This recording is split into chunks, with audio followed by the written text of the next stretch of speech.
Ibu saya nggak pernah cerita, saya nggak pernah nanya.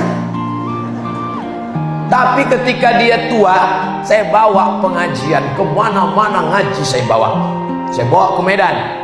Sampai di Medan kami nginap di hotel.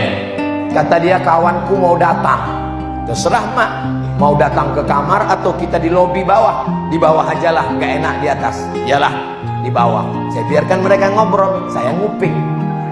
Apa yang diceritakan orang-orang tua?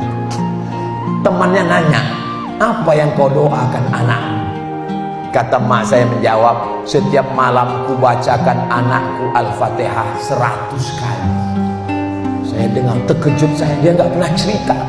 Dia nggak pernah bilang, kau ku bacakan 100 kali, nggak pernah. Setelah dia meninggal, datang jamaah. Ustaz, tadi saya lewat di depan rumah almarhum